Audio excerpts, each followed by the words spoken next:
జై శ్రీమన్నారాయణ. మనోజవం మారుతతుల్యవేగం జితేంద్రియం బుద్ధిమతాం వరిష్టం వాతాత్మజం మానరయూత ముఖ్యం శ్రీరామదూతం శరణం ప్రపద్యే. మనకు మన సాంప్రదాయంలో వ్యవసాయ రంగానికి విశేషంగా అధిక ప్రాధాన్యత ఇచ్చే దేశం మన ఆంధ్రదేశం.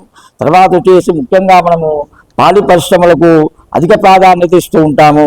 ఈ క్రమంలో భాగంగా మనం కనుమనాడు పశువులను విశేషంగా పూజిస్తాము. ఎందుకనగా వాటిని ఆ రోజునాడు మనకు మన జీవితంలో భాగస్వామిగా ఉంటూ మనకు ప్రతి విషయంలో తోడుగా ఉంటుంది. కాబట్టి మనం దానికి కూడా మనకు ఒక విశేషమైన రోజునాడు ఉండాలి అనే భావనతోని మన కుటుంబంలో భాగంగా మనం దాన్ని కూడా పూజించాలనే భావనతో మనం కనుమనాడు ఆ పశువులను ఊరి చెరువుకు తీసుకెళ్ళి విశేషంగా స్నానం చేయించి తర్వాత వాటికి అలంకరణ అనగా వాటికి కాళ్ళకు పసుపు రాసి పట్టీలు వేసి నూతన వస్త్రాలు కూడా ధరింపజేసి విశేషంగా అలంకరణ చేసి వాటిని పూజిస్తాము.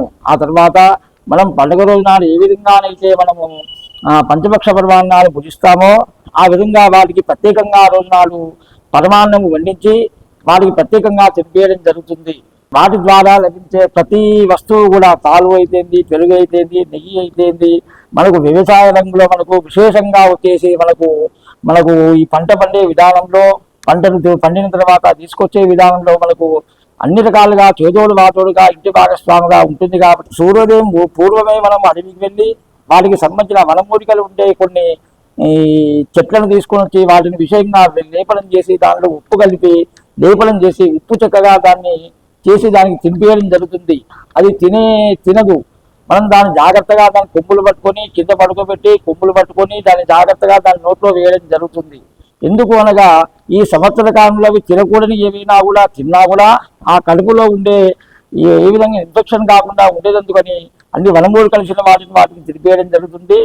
ఆ తర్వాత ఆ రోజు నాడు తెల్లారి కూడా అవి మలమూత్రాల ద్వారా బయటికి రావడం జరుగుతుంది. ఈ విధంగా రావడం వల్ల తెల్లారి కూడా మనం మలమూత్రాలు కూడా మనం వాడకుండా వేయడం జరుగుతుంది. మనం కూడా దానికోసం మనం ఏ విధంగా అయితే శ్రద్ధగా ఆరోగ్యంగా ఉంటామో వాటిని ఆరోగ్య పరిస్థితులు చూసుకుంటూ మనం వాటితో సహజీవనం చేస్తున్నాం. కాబట్టి మనం జాగ్రత్తగా వాటిని చూసుకోవడం జరుగుతుంది. ఆ తర్వాత వచ్చేసి మనము ఈ పండుగ నాడు కూడా కడమ పండుగ నాడు కాకి కూడా బయటికి వెళ్ళదని ఒకటి చలోక్తి ఉంది. అది ఎందుకనగా మనకు దానికంటే ముందు రోజు నాడు మనకు భోగి పండుగ వస్తుంది. తర్వాత వచ్చేసి సంక్రాంతి పండుగ వస్తుంది. మనకు సంక్రాంతి పండుగలో భాగంగా మనము పెద్దలకు పితృతర్పణాలు చేయడం జరుగుతుంది. ఆ రోజునాడు ఉత్తరాయణ పుణ్యకాలం ప్రారంభం అవుతుంది. దానివల్ల ఆ రోజునాడు ఏ విధంగా అయితే జపము దానాలు ధర్మాలు చేయడం జరుగుతుందో దానికి విశేషమైన ఫలితం ఉంటుంది. కాబట్టి ఆ రోజునాడు పితృకర్మలు చేయడం జరుగుతుంది. ఆ రోజునాడు మనకు కాజుకు ఒక పేరు ఉంది. అది ఏంది? పితృపక్షి అని చెప్పి మన దానికి ఒక పేరు ఉంది. మనం చేసే మనకు పెద్దలకు పెట్టే వస్తువు కూడా దాని భుజిస్తుంది. ఆ రోజున దానికి విశేషంగా కూడా ఆహారం లభిస్తుంది. దాన్ని కూడా ఆహారం తింటూ కొంచెం సేకరించుకుంటుంది అది. కాబట్టి తెల్లారి అది బయటికి వెళ్ళే అవకాశం, ప్రయాణం చేసే అవకాశం ఉండదు. కాబట్టి మనము ఆ కలమనాడు కాగి కూడా బయటికి వెళ్ళదనే సామెత ఉంది. కాబట్టి ఇటువంటి మహత్తరమైన కార్యక్రమం చేసేది మన హిందూ ధర్మంలో మాత్రమే ఉంది. ఏ ధర్మంలో కూడా మనకు ఉన్నటువంటి పశువులను పూజించే వ్యవస్థ ఏ ధర్మంలోనూ కూడా లేదు. మన హైందవ సనాతన ధర్మంలో మాత్రమే ఉంది. మనకు పూర్వకాలంలో వచ్చేసి కనుమనాడు ప్రయాణం చేయకూడదు అని ఒకటి ఉంది. అది ఎందుకనగా మనం ఆ ముందు రోజు నాడు పితృ కార్యక్రమాలు చేస్తాము.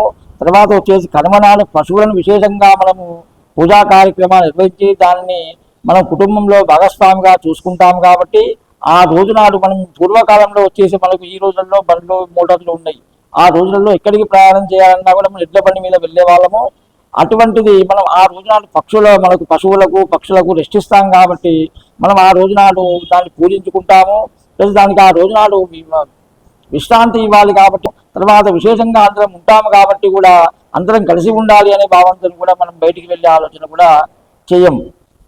అందుకోసానికని మనం ఈ ప్రయాణం చేసే అవకాశం కూడా మనకు పూర్వీకులు పెట్టలేదు.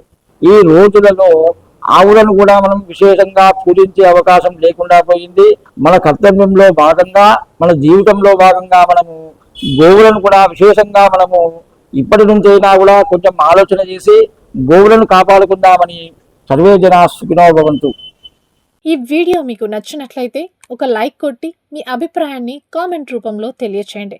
ఇలాంటి ఆధ్యాత్మిక వీడియోల కోసం జ్ఞాననిధి భక్తి ఛానల్ను సబ్స్క్రైబ్ చేసుకోండి. ధన్యవాదాలు.